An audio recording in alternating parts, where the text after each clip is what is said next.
Welcome back everyone. In this video, we'll be talking about a couple of redactions made to the Quran, and as we do so, we'll be posing some questions for Muslims and their popular claims about the Quran's preservation, whether written or oral. Let's begin with a review of the compilation of the Quran as it began with Abu Bakr. He said to Zayd, "Search for fragmentary scripts of the Quran and collect it in one book." This was very difficult for Zayd compared to shifting a mountain. Zayd said, "So I started compiling the Quran by collecting it from leafless stalks of date palm trees, pieces of leather, hides, stones, and so forth, and also from the memories of men." From the beginning, then, we see that the Quran was not primarily preserved in memory. Notice the diversity of sources that Zayd used. Leafless stalks of date palm tree, pieces of leather and hides, and from stones, and from memories. Surely the Caliph had the authority to simply call everyone who had memorized the complete Quran together.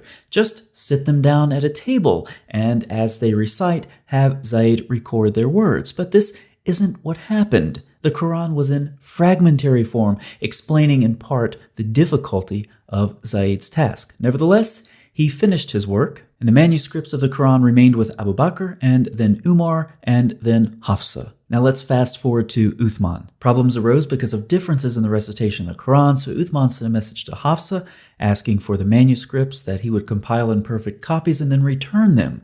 He called on Zayd once again.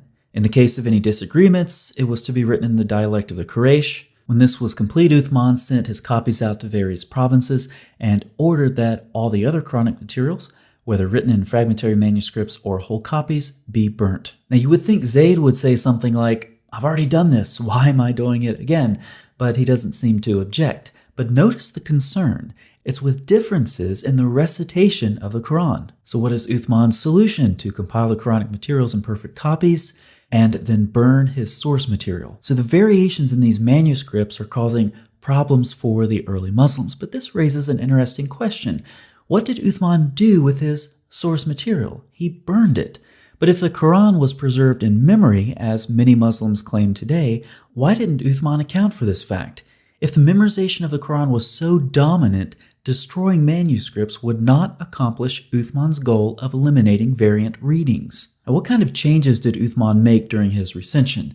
Well, of course, it's difficult to tell when you burn your source material, but we do have some reports about some problems with Uthman's recension. Numerous tafsir and other sources describe the 200 verses that were once in Surah 33. But when Uthman wrote out the codices, he was unable to procure more of it than there is today. And interestingly, according to Ubay ibn Ka'b, during the lifetime of Muhammad, Surah 33 had 286 verses. Notice these were recited in the lifetime of Muhammad and then lost after.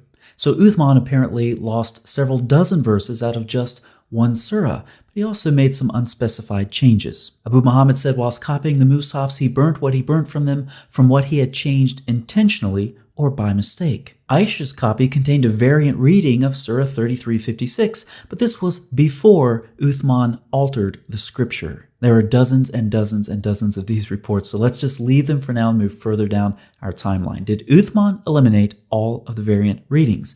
No, he did not. In the early 8th century, Al-Hajjaj, who is the governor of the Caliph Abdul Malik, is talking about a reading attributed to Abdullah ibn Masud, and he doesn't like it. He doesn't like it at all. I mean, he really doesn't like it. Al-Hajjaj swore that he would erase Ibn Masud's reading from the Mus'haf, even if it would be with a rib of a swine. On these early manuscripts, if you want to erase the ink off the parchment, you have to scrape it off with a stone or something of that sort. In this case, Al-Hajjaj says he would scrape Abdullah ibn Masud's reading off the manuscript with the bone of a pig. This is the guy revising your Quran, Muslims. And of course, it doesn't stop there. He also said he would kill anyone who is using Abdullah ibn Masud's reading. But this is ironic because Muhammad apparently said, learn the recitation of the Quran from these 4 persons, and Abdullah ibn Masud is one of them. So at the time of Al-Hajjaj, apparently this narration didn't exist, or he didn't know about it, or he didn't care because he demonstrably violated what Muhammad says in this hadith. Now, what kind of changes did Al-Hajjaj make?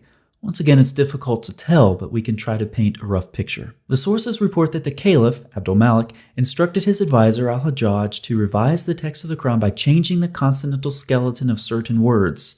He also introduced vowels and diacritical marks for the first time. Sounding much like Uthman, the sources also report that any codex whose consonantal skeleton was not identical to that of the Umayyad Codex was recalled and destroyed. This would explain why little or no manuscript evidence has survived that would make it possible to verify the nature of any change or changes introduced at that time. Also, we have Al-Kindi and Abraham of Tiberias. They say that Hajjaj gathered together every last copy and caused to be omitted from the text many things. Kindi avers to his Muslim addressee that all that I have said is drawn from your own sources, and this would appear to be so, for we find notices in Arabic sources that Hajjaj ibn Yusuf wrote exemplars of the Quran and sent them to the chief cities, that he changed the wording or eliminated variant readings, or introduced diacritical marks into the text. So just like Uthman, al-Hajjaj destroyed the competing copies and then put his manuscripts into circulation. But his destruction was more widespread than Uthman's.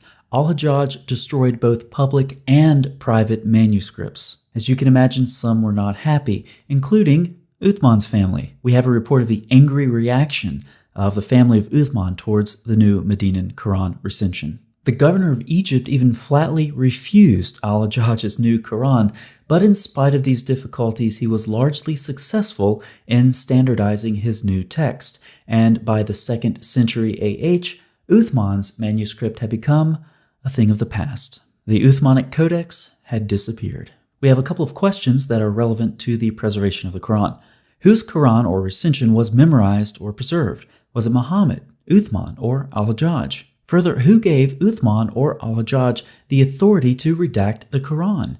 These are important questions that Muslims who want to claim the Quran has been preserved need to answer. Let's put this another way. On your screen, you have a timeline with dates for the various Qurans and or recensions. Now, our timeline begins with Muhammad's death at 632, but there's very good reason for thinking that Muhammad was alive several years later. We have about 11 sources from the 7th and 8th century that indicate this. But we'll start with 632, so let's just go with that. Now let's ask some questions. Which Quran has been preserved along this timeline? If it's the one from Muhammad in 632, then why was Zayd's collection needed? And why was it so difficult to collect the Quran? Why did he need to collect it from so many different fragmented sources? How do we know Abu Bakr's Quran was reliable at all? Moving on to Uthman around 650, why was Uthman's standardization needed? Why repeat Abu Bakr's work done just over 15 years earlier? If the Quran was memorized as Muslims claim, then why the differences? And why did Uthman destroy manuscripts? If the Quran was memorized, this would have done no good. Who gave Uthman the authority to do this? What changes did Uthman make? Similar questions can be asked of al-Hajjaj in the early 8th century. Who gave him authority? What was his motivation? What did he change? Why did he destroy the other Qurans? Why is it that at no point during these recensions do Uthman or al-Hajjaj indicate that oral preservation of the Quran will persist through their textual revisions? How can any Muslim possibly argue that the Quran was fixed in oral or written form before al-Hajjaj? The data say it was not. The concept of a fixed Quran in either Muhammad's time or Uthman's time is complete fiction. Now, there's more. Muslim scribes, just like other scribes, would count the words in their manuscripts as a way to detect errors in their copying. So let's look at some of these differences. With the verses, we do have a couple of abbreviations here. These just refer to the modern version with or without the Bismillah, depending on how many chapters you put that with. We also have variations in the number of words from about 77,200 up to 77,900, and consonants vary from about 300,000 to 363,000. Don't you wish we had word counts for all of those manuscripts that were destroyed? So Muslims, regarding the preservation of the Quran, which of these, if any, correspond to the memorized or the written Quran? One of them? All of them? What criteria do you use to choose between them? Which of these is the superior reading? We've been told there's only one Quran. Why all of these variants? Why all of these revisions?